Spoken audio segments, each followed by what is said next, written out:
What's up, Facebook? So thanks to people for being on right now. One of you is Morgan, probably, and the other one is me on the other screen. However, if you are not me or Morgan and you are watching this, make sure to drop your name and your business in the comment section. We want to make sure that we are able to follow you and your business pages, and we want to make sure that you are able to ask your questions as the class goes on. Another thing I should mention is that even though this is live right now, doesn't mean that if you watch it later, I'm not gonna, answer your questions. So make sure that even if you're watching this, tomorrow or next week or whenever, feel free to, drop your questions in, and I'll make sure that I answer those, even if it's weeks down the road. So, with that being said, we're talking about how to up your Facebook game. So a lot of times, when we have a business Facebook page, we ask ourselves, what the heck do I post? And sometimes that becomes really overwhelming, and we go down this path of like, I don't know what I'm doing on Facebook. I'm not doing as well as everybody else on Facebook. I'm unsure of what I'm supposed to be doing. And when we get into that cycle of thinking, what happens is we don't post at all. And so this class is going to hopefully give you some confidence in not only what to post, but how to do those posts. And hopefully that will kind of get you over that hurdle of, I don't know what I'm doing. So I'm going to share my screen with you guys. And like I said, if you want to introduce yourself in the comments, that would be really helpful for me. I've got both screens open, so I will be able to answer your questions as we go through this class here. So let me make sure that I show the full screen here. Maybe not. View. Full screen. There we go. All right. So real quick, like I said, some topics that I want to cover, content and brand. So what content does well on Facebook and what content maybe doesn't do so well. And then what is your brand? Like, what does that mean? We throw around the word branding a lot. Unfortunately, like most of us can't even define what our brand is, and that's okay, but it's something that we need to work on.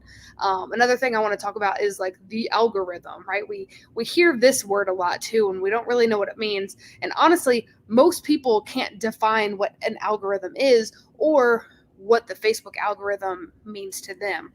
But the most important thing that we're going to go over about in reference to the algorithm is how to work with it. The algorithm is essentially a math equation, but it refers to how you see content on your Facebook page versus how other people see content on their Facebook pages. So we're going to talk about that. We're going to talk about the changes that came in 2021 and what's going to continue to change. These are important to keep on top of.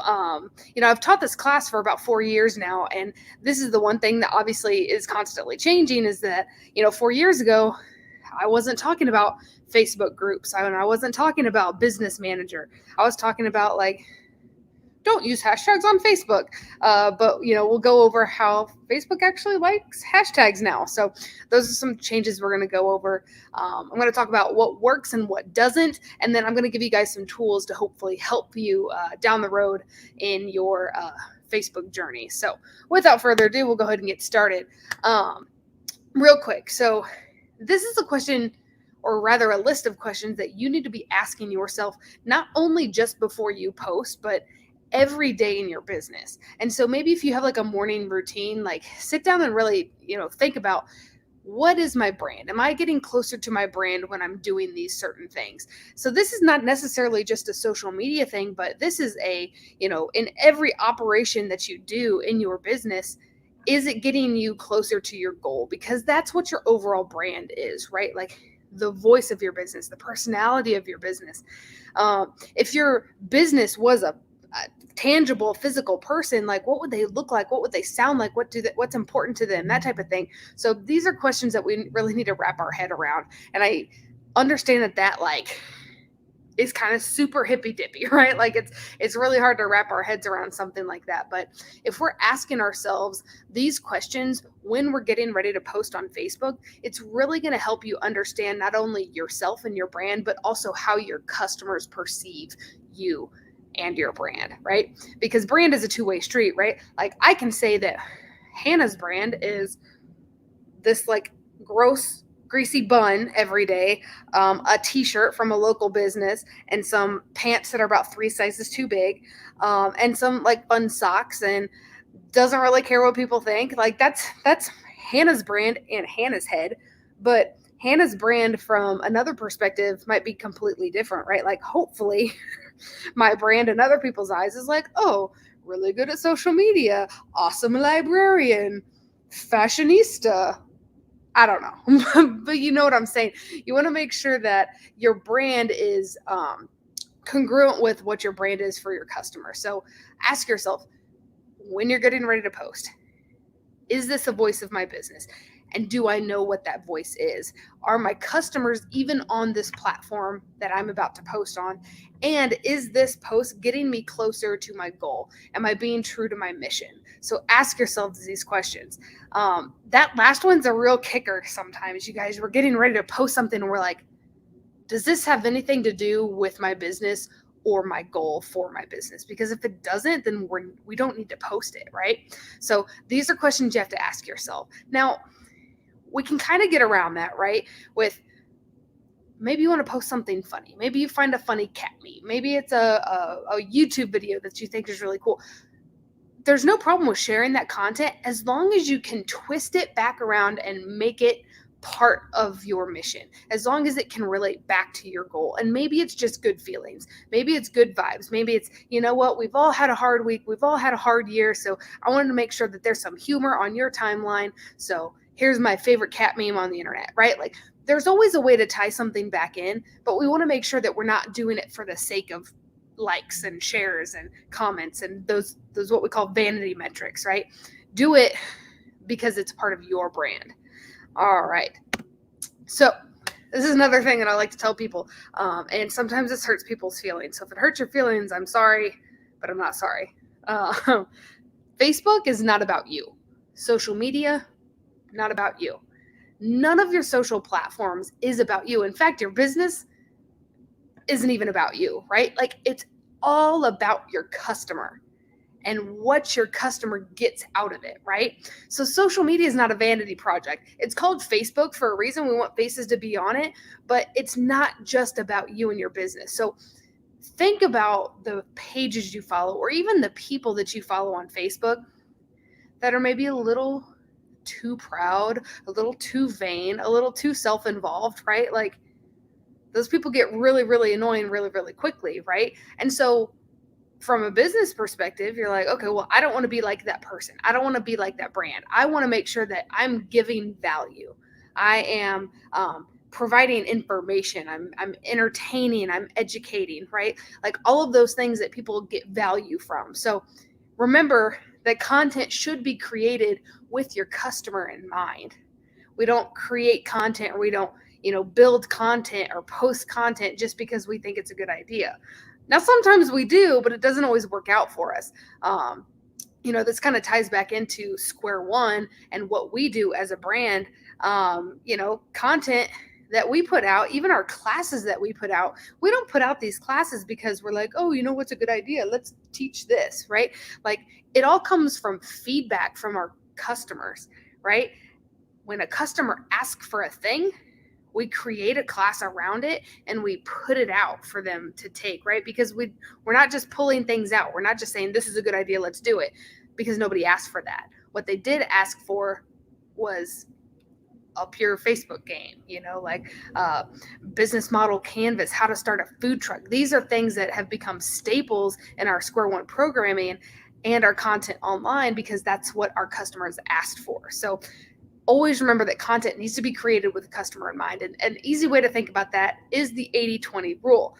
What is the 80-20 rule? Well, there's a lot of 80-20 rules in life, but this one specifically is about 80% of the content you put out of your Facebook page or any other social media site needs to be about your customer or for your customer or building a community online. 20% of the time you get to post about you and sales and your website or a new product or a new service or that pushy stuff, right? You get 20% of the time to do that. In fact, I would even say it probably needs to be a little lower, but 80-20 is a good way to start, especially if you're posting 5 days a week, right? Easy math. I never claimed to be a math genius, but I know that if I'm posting 5 days a week and 80% of those posts need to be about my customer, that's 4 posts a week need to be about my customer. 1 post a week needs to be for and about me, right? So, the way we can wrap our head around this algorithm, right, is in these 4 metrics.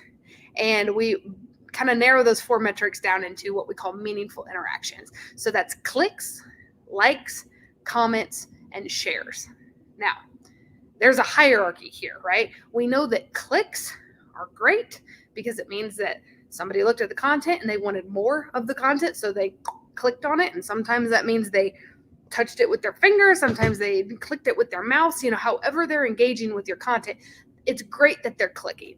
Now, that's, again, bottom of the barrel, right? We want to make sure that people are clicking because we want them to have all the information. But what's even better than that is once they've clicked on it, they're like, oh, I like this, right? So what do? They click that like button, or rather, now they can react. So reactions actually have a little different weight than a like. So those reactions are better essentially than a like. So instead of liking, if somebody, loves it or cries at it or is angry at it or laughs at it or whatever those reactions are, those actually hold more weight than just a like. So the likes are great. The likes are better than just a click. A step above a like, right, is now conversation is happening because we're commenting, right? So if you post something, somebody clicked on it, they read it, they scrolled right past it. Or you posted it, they clicked on it, they liked it, and then they kept scrolling. Now, the difference between the like and the comment, I mean, we all know what a comment is, right? Like somebody's triggering conversation. You post something, and they have a reaction to it in the way that they have to say something about it. You've posted something that has triggered something in their brain to need to respond, right? So then they comment. So what that does for the algorithm is it alerts Facebook. It's like, hey, thanks, Morgan. So Facebook is like, whoa, everybody stop. This content is getting the kind of engagement that we built this platform for. Therefore, show it to more people. And so that's what the algorithm is about. So there's a very fine line between those likes and those comments. We want the comments. We want the conversation because, Facebook's constantly changing their algorithm, but at the basis of that algorithm is conversation and dialogue. And conversation and dialogue does not happen frequently with just likes. It happens with comments and, of course, with shares. So shares are at the height of the algorithm. We want people to share our content. Commenting is great. Liking is great. Clicking is great. But sharing it boosts it like nothing else, right? So a great example is, let me just humble brag a little bit. I'm not even going to be humble about it. I posted an awesome video on our Square One and our Food Ed page yesterday to try to, get some traffic going to this restaurant for Hispanic Heritage Month. And what happened was that video, which was like a minute long, so nothing crazy, that video got shared 41 times. Now, imagine if you posted a video for your business.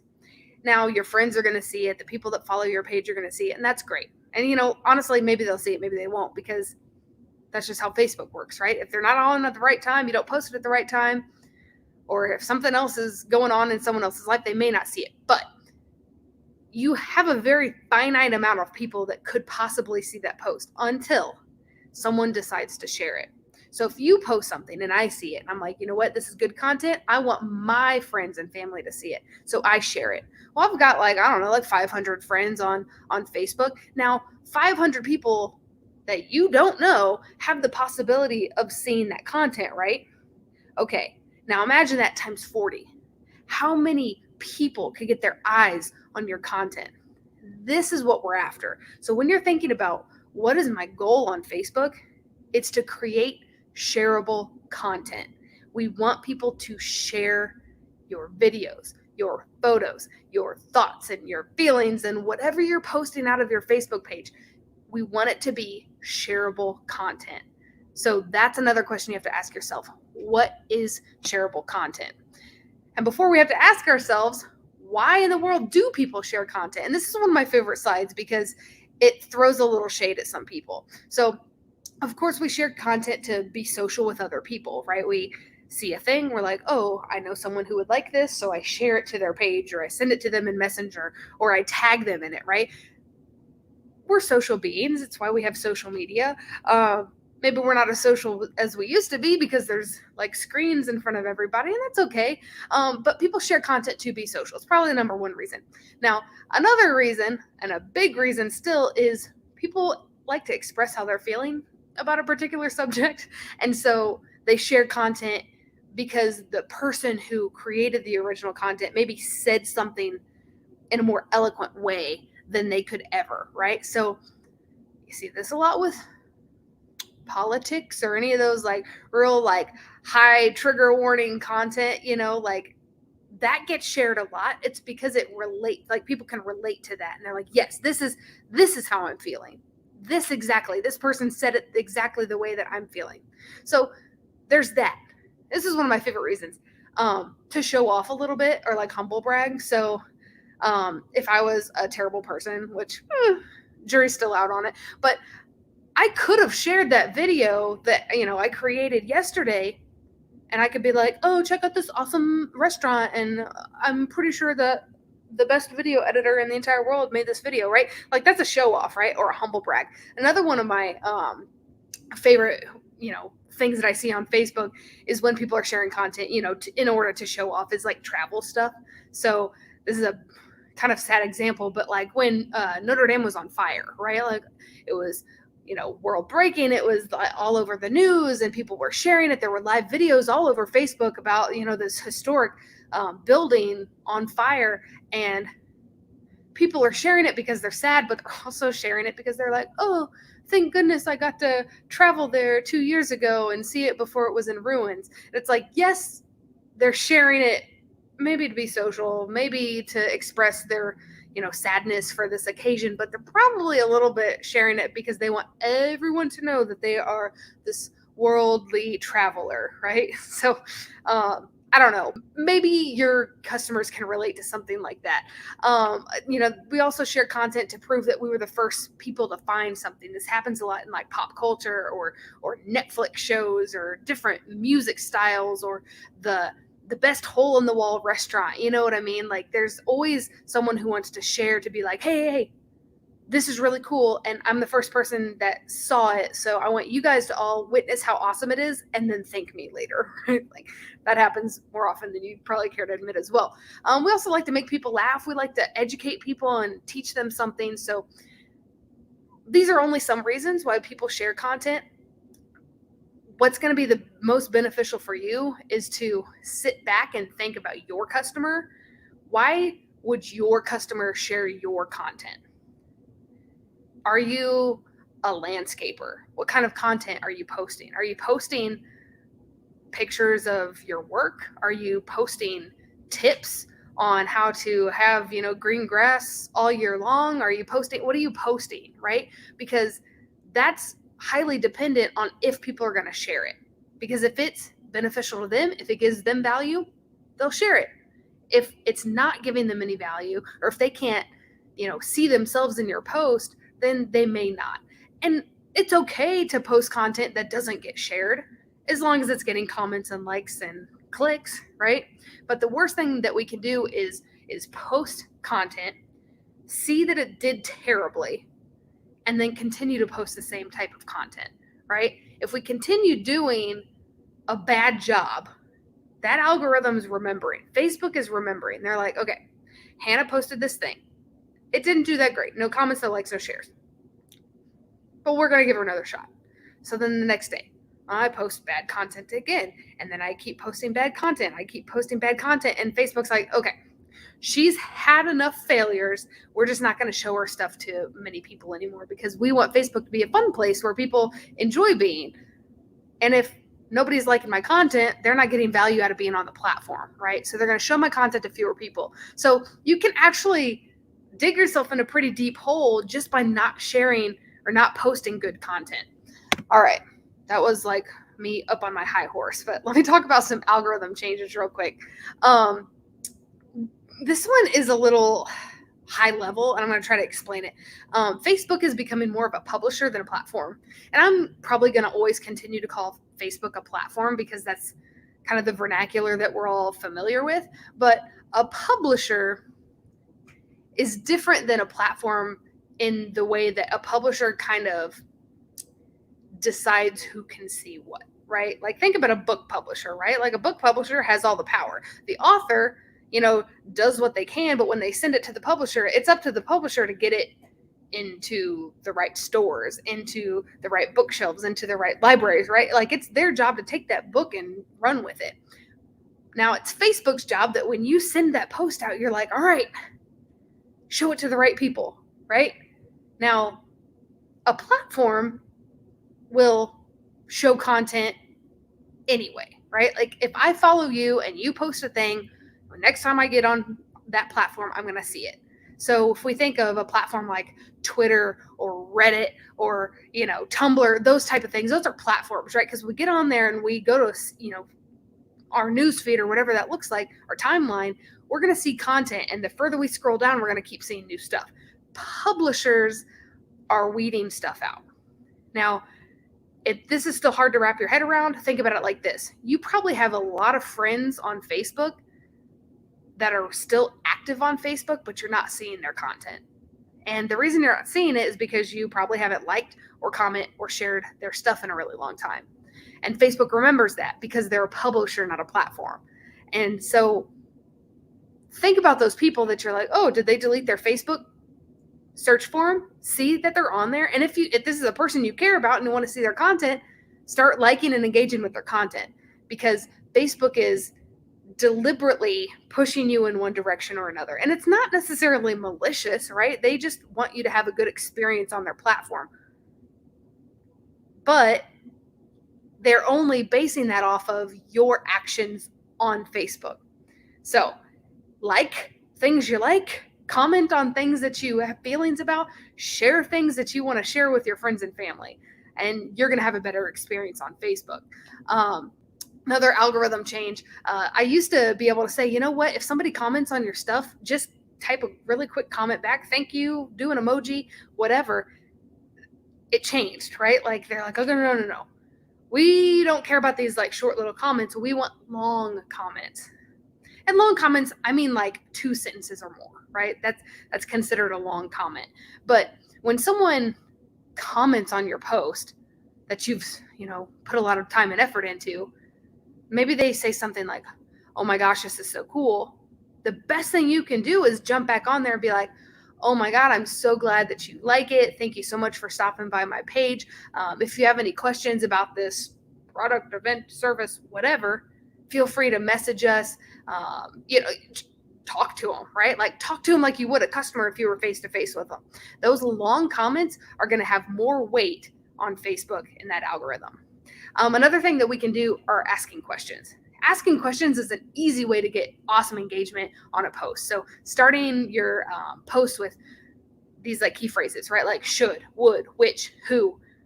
These are good things that people are, they want their opinion to be heard, right? Like, should we change our logo? Would you rather do this or this? Which pair of shoes should we, sell? Like, there's a million different questions that you can ask your customer. And it's not necessarily like questions that are like hard hitting, right? Like we could be like, would you rather have coffee in the morning or tea in the morning?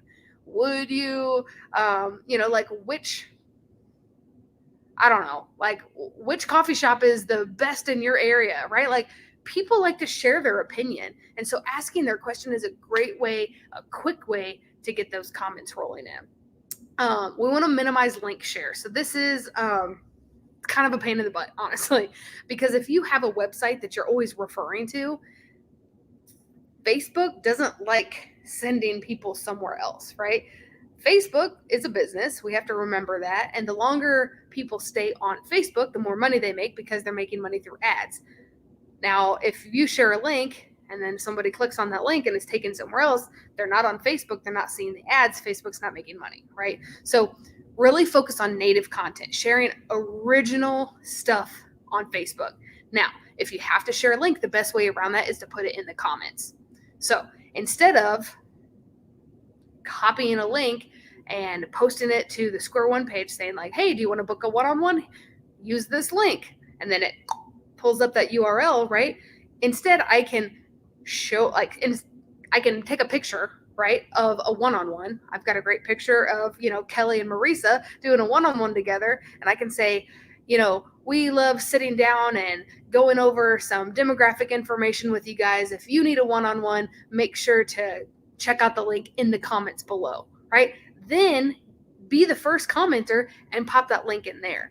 That's going to help with the algorithm, and it's still going to give people the information that they need, but it's going to not take away from the fact that Facebook wants them on their site. So we want to minimize those link shares. Another thing we want to do is avoid words like, comment, or share. So these are like flagged words. So not like in a bad way, but if you're using like this content, comment below, make sure to share this with your friends. Like, these are things that sound spammy, and Facebook, again, doesn't want spam all over their platform. So they're going to show your content to fewer people if you're using these words. So what we've kind of done to get around some of this is, we just shared something out of our Business of Food Trucks page, and we had a link that we wanted to send out to people. And instead of saying like, register at the link or comment if you want to come, or make sure to like this content, like use like some emojis. If you use different emojis, like you could say register here, and then like use a little, finger down emoji, and then drop the link there, or let us know your thoughts down below. Same thing, right? Like, comments are always going to be below the content. So utilize those emojis, utilize different language to get around the like, comment, or share. Some more algorithm changes. So this is also a little scary to think about, but the current recommendation for posting is 1 to 2 times a day. You're like, Hannah, I'm barely posting 1 to 2 times a week. How in the world am I supposed to have this content going constantly? Well, it doesn't have to be original content. It doesn't have to be like this thing that you sit down for hours and plan out all this stuff. Now, it's great if you have the time and the effort and the energy to do that, but a lot of people don't. So think about, what can you share on Monday? Maybe Monday you're just sharing, what you did over the weekend. Take a picture, whatever. Tuesday, maybe you're going to find a community partner and you're going to share their content. Okay, Wednesday, let's share a tip in your industry. So I'm going to share a marketing tip with you guys. So that's my Wednesday. Okay, Thursday. I don't know, but my cousin shared a really funny meme the other day, so I'm going to share that because it relates to my business. Okay, Friday, let's ask our audience a question. What are you guys doing this weekend? If you don't have any plans, make sure to stop by at our event. That's 5 days of content, and it didn't take too long, and it's not that much effort. So make sure that you are making an effort to post. Once a day is great. 2 times a day is great. If that is too much for you to handle, the very minimum, we need to be posting 3 times a week. So hit a Monday, Wednesday, Friday schedule, or a Tuesday, Thursday, and pick a weekend day, right? But make sure that you're posting consistently. Consistency is key when it comes to navigating this algorithm. If you're posting consistently 3 times a week, people will see your content. And if they're seeing it, there's a higher chance that they're going to engage with it. Another thing that we do is, if we are posting 2 times a day, we want to make sure that there's at least 6 to 8 hours in between those posts. So I'm not going to post something at 11 and then turn around and post something again at 1, because those 2 things are going to start to compete with each other. So if you are a scheduler like I am, you want to make sure that if you're going to schedule 2 things a day, try to space it out as much as you can. Now, I just gave you that information. It's all very, very important with this algorithm, but don't make this a reason that you don't post content because you're like, well, I've already posted twice today, or I already did this one post in the morning. Now I have to wait 6 more hours before I post something else. If you're getting engagement, if you have an audience that is looking for this information, give it to them. Do not hold back just because there's some rule that says you can only post 1 to 2 times a day.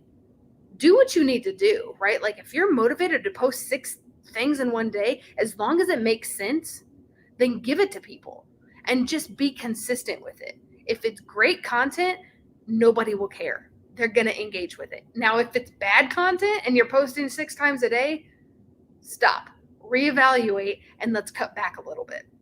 Another thing we can start doing is utilizing stories. Stories are kind of confusing for people who are used to like old school Facebook, but essentially what a story is that first thing we see on our Facebook app. It's those little circles, right, with our profile picture.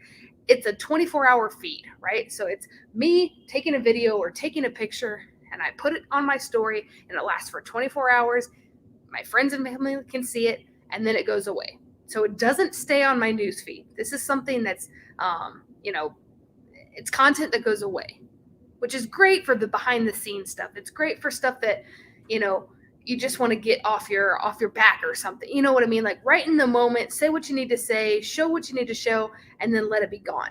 Stories really help with the algorithm as well. So if you are posting consistently like once a day, think about the fact that how do we get people to see that content? We can use stories, right? So if I shared a marketing tip on Wednesday, so let's say I posted that at 11, well, I'm going to jump on stories, which is different than the 6 to 8 hours. We can utilize stories at any time of the day. I'm going to jump on my stories and I'm going to make a quick 20-second video, and I'm going to post that at noon, and I'm going to say, what's up, guys? Make sure that you can check out the Square One Small Business Services Facebook page. I just dropped an awesome marketing tip that you're not going to want to miss. If you have any marketing questions, make sure to comment or share with us in Messenger, right? Like that's really quick and easy, and it will drive people to our Facebook page to see that content that I already posted. And what are they going to do? They're going to like, they're going to comment, and they're going to share that content. So utilize stories the best that you can. What makes sense to post that we'd want to disappear? Content that you don't want to junk up your page, right? So like I said, behind the scenes content. So what would make a good story is, I was having a rough day yesterday, and what I needed more than anything was to get away from my computer. And we have a little Nerf basketball thing in here, and all I did was shoot this stupid ball at this Nerf thing like a couple times just to like clear my head a little bit. And I came back to my computer and I went. But content like that doesn't need to live on our news feed, right? But it could be like, you know what, guys? It's okay to take a break. I'm a terrible basketball player. I'm not particularly good with this Nerf ball, but I'm going to show you what it's like to be me in this moment, right? Show the behind the scenes stuff. Show what makes you real. Drive people to your other pages. So if you have a YouTube channel, if you have an Instagram page, if you have a Twitter feed, whatever you have, use those stories to drive that content somewhere else. So you want to make sure that when you're utilizing stories, it's fluff content that you don't mind getting deleted after 24 hours.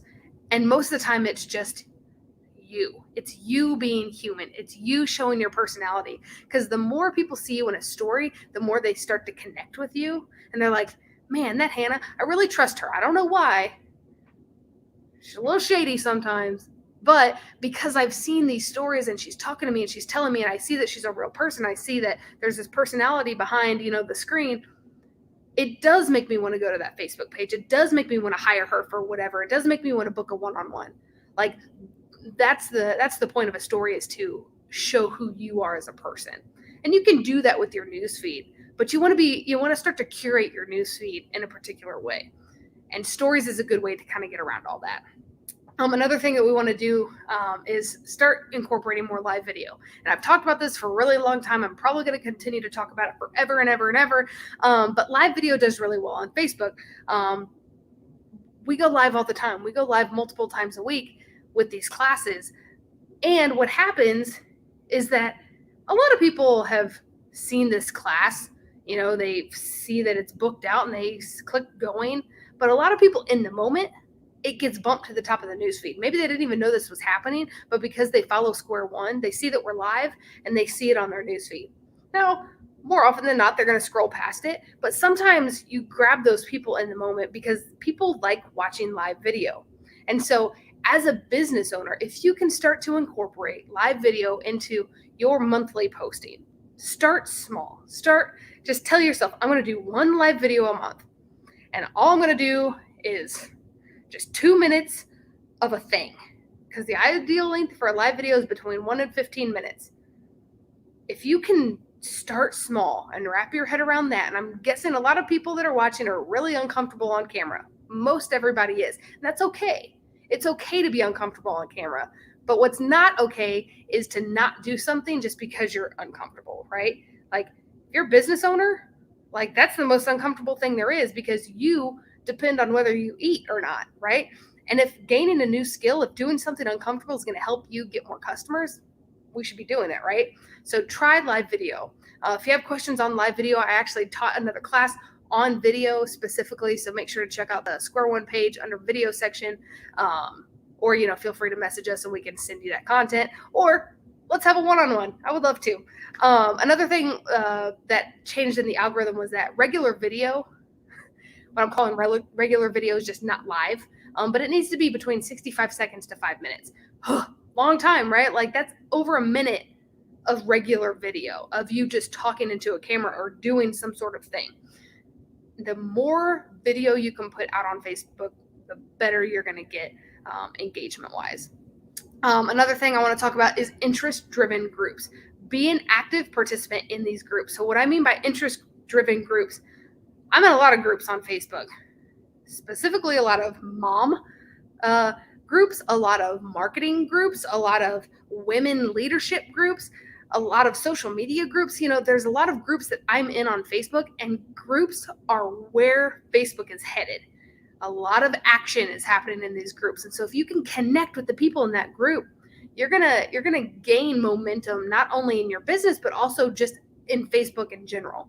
So when people are in those groups and they're like, I'm looking for recommendations for whatever, that might not be you. You might not be the person they're looking for, but if you have a recommendation, give that to them. Because the more you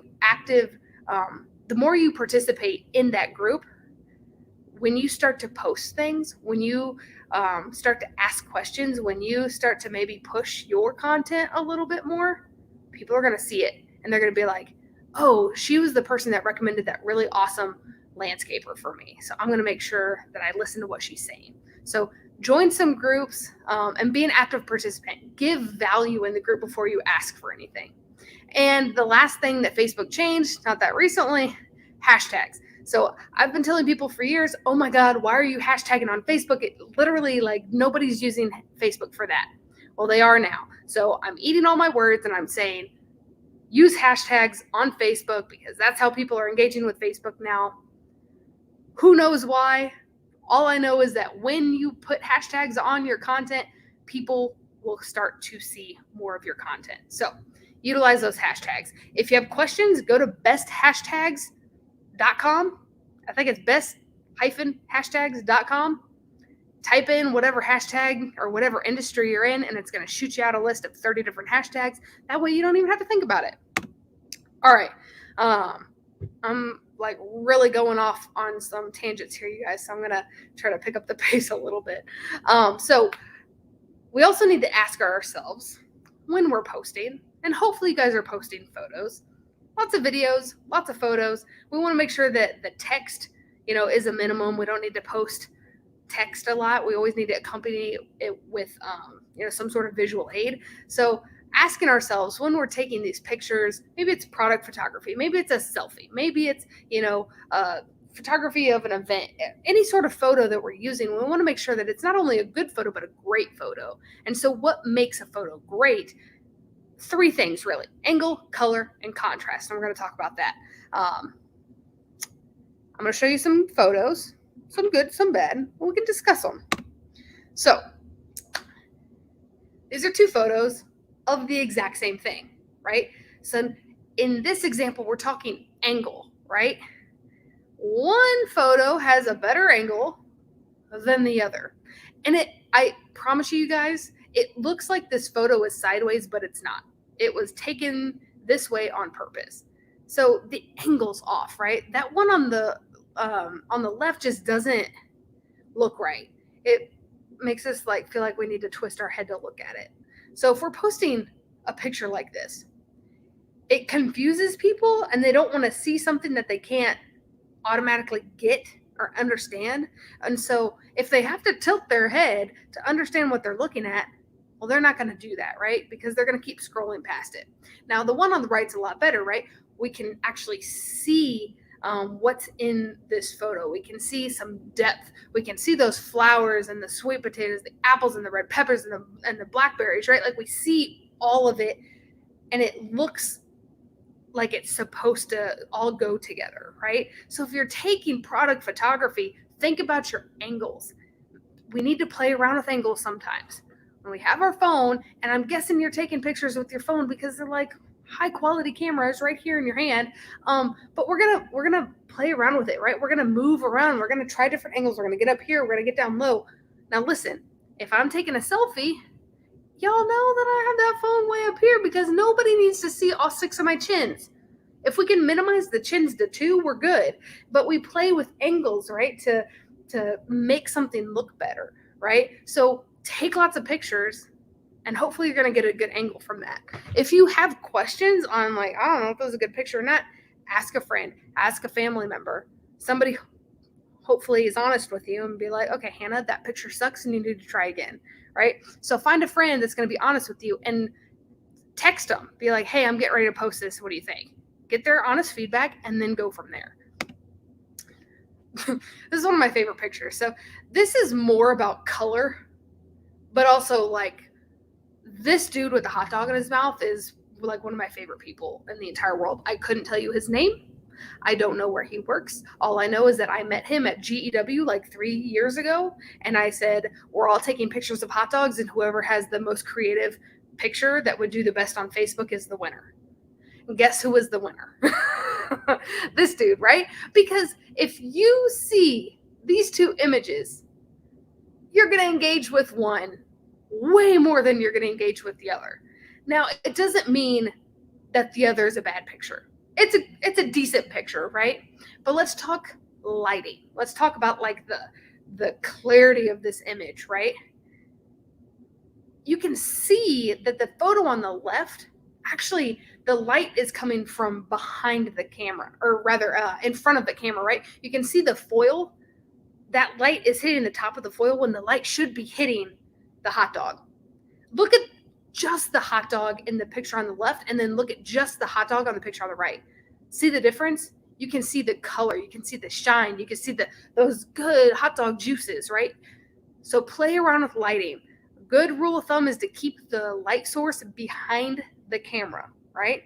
We want to make sure that when we're taking that picture, if I'm taking a picture this way, I want to make sure that I've got a light source here so that the product I'm taking a picture of is fully lit.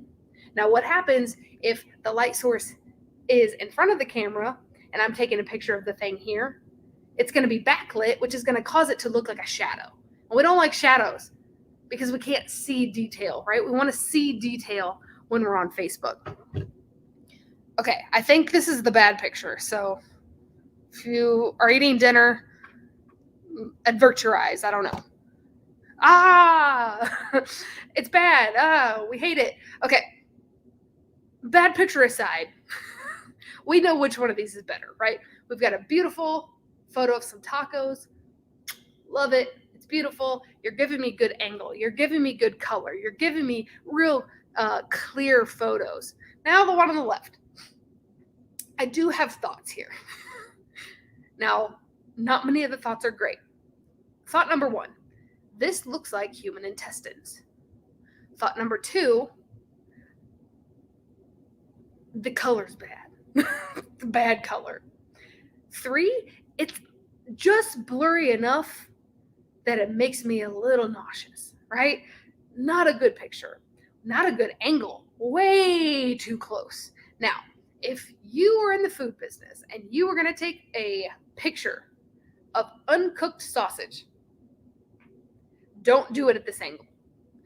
This is way too close. If you're going to take a picture of uncooked sausage, put it in the bowl, hold the bowl, step away from the camera, and make the focal point you, not the uncooked sausage, the face, right? Or even better, cook the damn sausage. The sausage needs to be cooked. Okay, it's enough of this one. We know that some pictures are better than others, but we need to think about these things, right? And here's the thing, is that sausage picture, which we have been using for years, I might add, this is not a bad restaurant. They have great food. You can smell the garlic through the casing. That's what they said in this picture. I don't want to smell anything about this picture. It does not make me want to go to this restaurant. When we share content like this, we really need to think from our customer's perspective, because this person has probably been casing sausage all day and is really proud of what they've done. And they should be.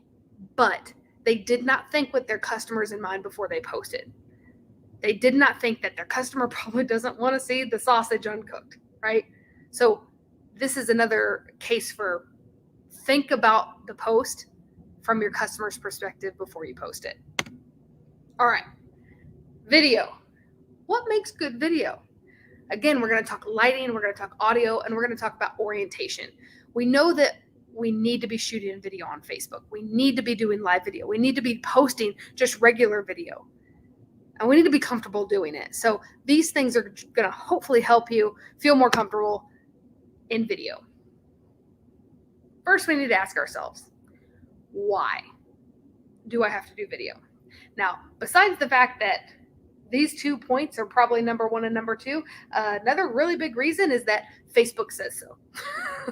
And if we're playing by Facebook's rules, which we are because we are utilizing Facebook as an advertising, a marketing, a branding tool, we have to play by their rules. And their rules say, do more video. You do more video, we'll show your content to more people. So that's rule number 0, right? Like we need to start there. Then the next reason we do video is because it gives people this sense of trust, right?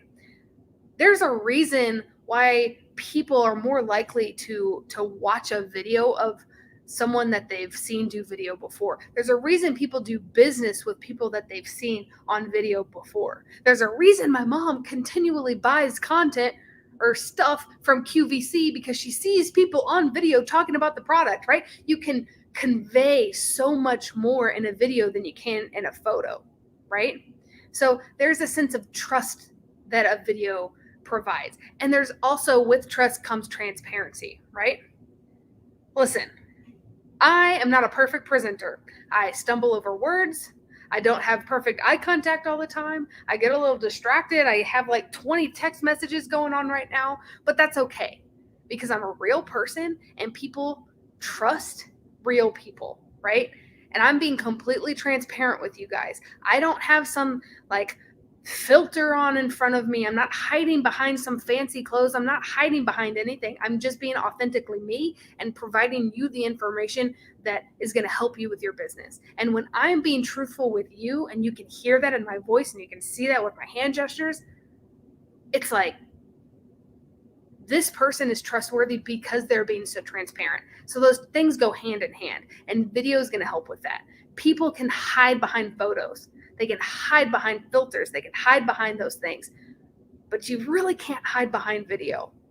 You're going to come off authentic in video. And sometimes you're not going to like what you see, but your customers will. They follow you for a reason. They follow you because they like you. They like your brand. They like your personality. So think about that. Think about your customers and everything that they're going to get out of it when you're a little nervous about doing video. All right. So audio. Scary statistic, and it's probably even scarier because this stat is from 3 years ago, but 85% of all online videos watched with the sound off. Okay, Hannah, you just told me that I need to start doing more live video. You just told me that I need to start doing more video in general, and yet you just told me that 85% of my followers aren't even going to listen to it? Yep. So there's a solution for that. Now, there's 4 solutions that I like to talk about.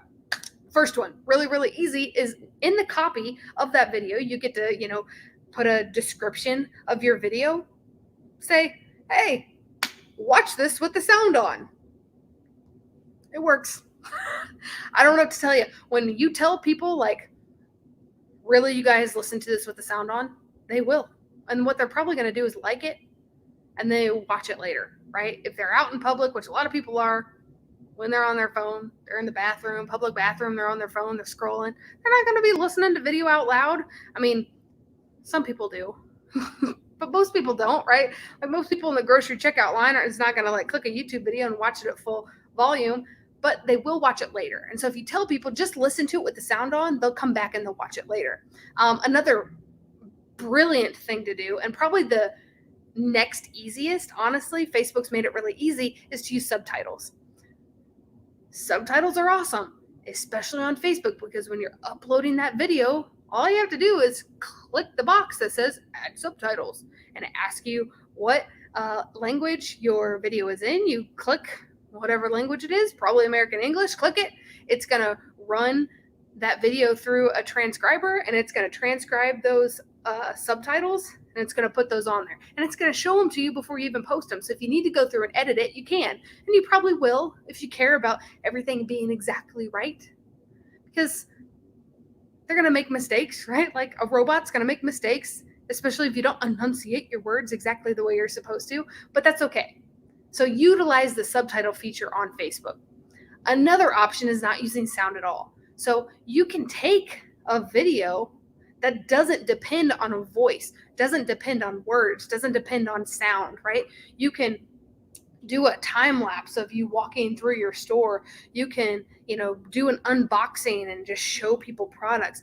There's so many things that you can do that doesn't necessarily require sound, because everything you need to say, you can say it in the copy or the description of the video. Now, this is the hardest one, is to make your video so attention grabbing in the first 3 seconds that people can't help themselves but click on it and listen to it. Now, if you can get a video that's so attention grabbing in the first 3 seconds that people can't help but click on it, I want you to share it with Square One, because we want to use you guys as an example moving forward, because it is so, so difficult to do. 3 seconds, even quicker than that most times. People are scrolling right past things. So you need to be attention grabbing really, really quickly. It's why when we click go live, I usually make a big grand gesture, because if I make a funny face first thing and do something really wild in the first 3 seconds, if someone's watching it right then and there, they're more likely to stop and watch the rest of the video. And it's also why I don't stand here and talk like this in a monotone voice, and don't use my hand gestures, and just talk just like this and click the advancing slide button. And it's boring, right? Like, people are not going to watch that. So we need to be attention grabbing. All right. Another thing with videos, and honestly with any post in general, but it's easy for us to forget that, again, we are a business, right? We have a call to action. What is your call to action? So I'm going to end this particular video in a little bit. I'm going to say, fill out the survey, book a one-on-one, make sure to follow our Facebook page. Like, I'm going to ask you guys to do these things for me, because that's my call to action. I hope you gained something from this video. Now do something for me, right? So when you're doing these videos, don't do them and just say, okay, bye, end a video, right? Make sure that you're asking for something, whatever that something is.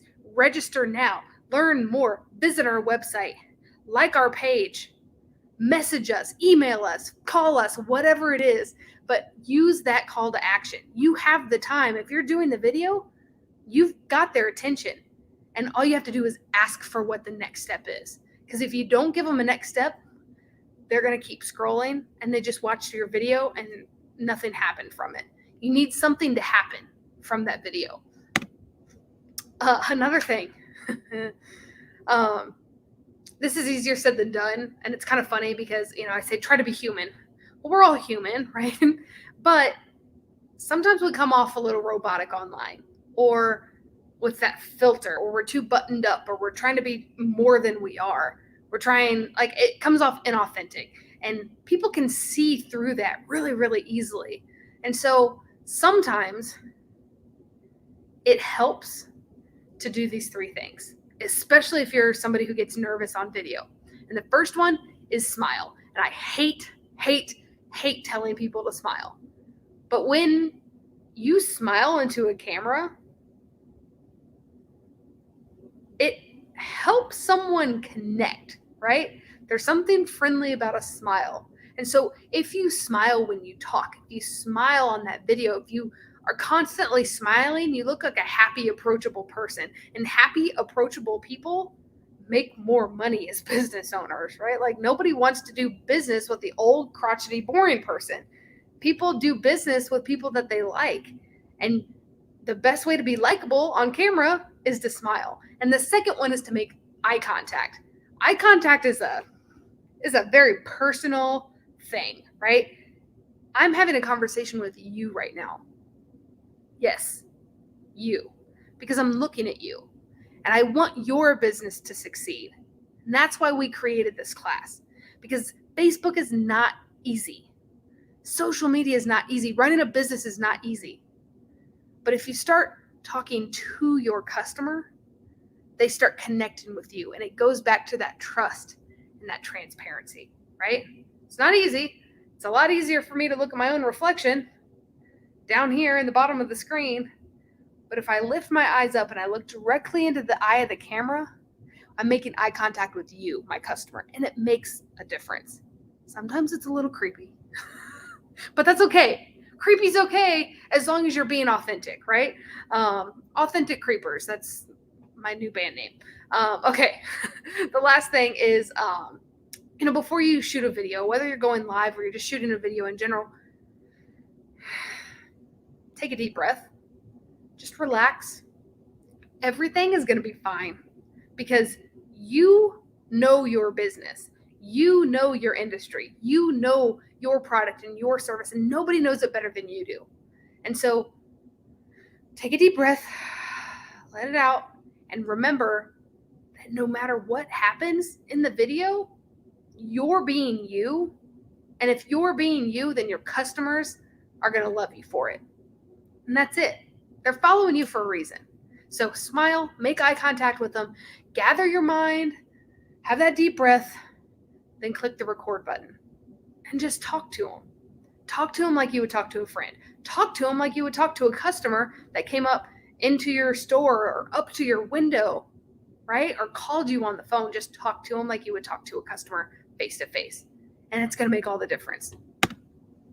Real quick, I want to talk about some insights. So insights are really important on Facebook because we want to make sure that when we're posting content, that content is doing well, right? But I'm telling you right now that insights are going to start kind of disappearing from your normal Facebook page. So when you go to your Facebook page, there's a menu on the left-hand side, and it usually says insights. We click on that, and it's like, oh, how many likes, how many comments, how many shares, what posted good, what days did people, engage with our content. There's all that information that's normally there.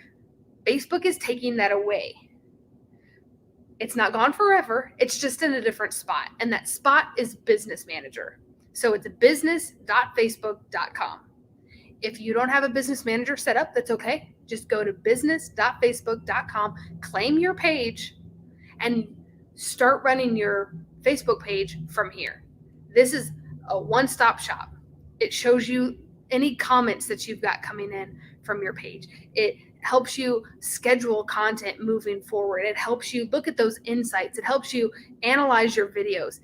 This is the place, this is the hub for business on Facebook moving forward. So if you're confused by business Facebook or business manager, shoot me an email.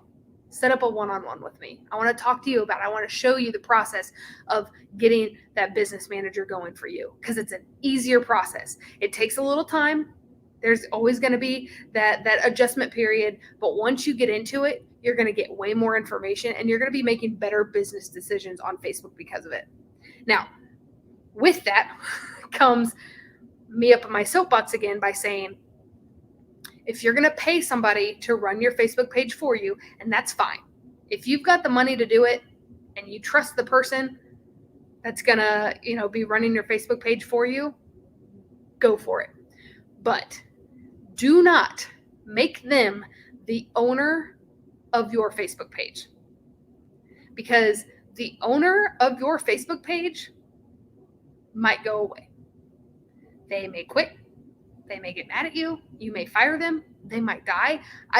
Sounds morbid, but twice now this has happened to some of our customers. They come to me, they're like, I'm trying to get a business manager. I'm trying to make somebody else an admin. I'm trying to be an admin myself so I can run an ad for my business.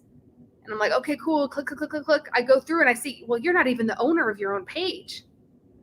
And they're like, what do you mean I'm not the owner of my page? I created the page. It's my page. That's great. But did you hire someone else to do it? Yeah, well, I had, this agency doing it for a while. And so they probably made themselves the owner. Okay, great. We just need to contact them so that they can make you an admin. Oh, well, we can't do that because they died.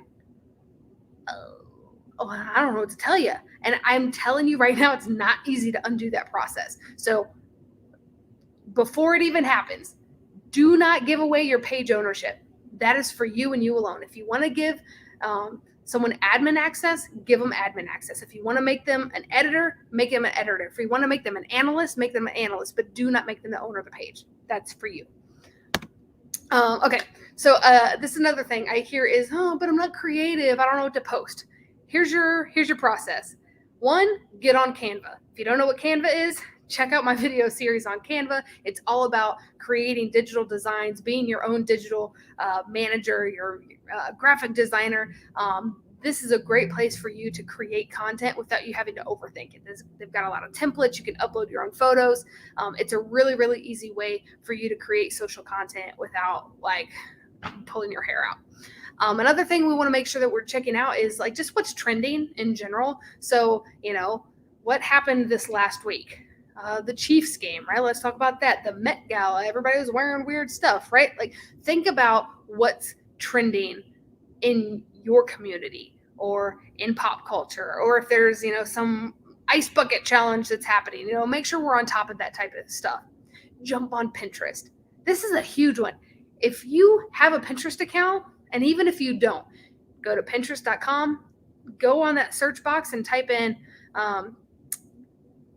social media content for whatever your industry is and see all the content that will come up.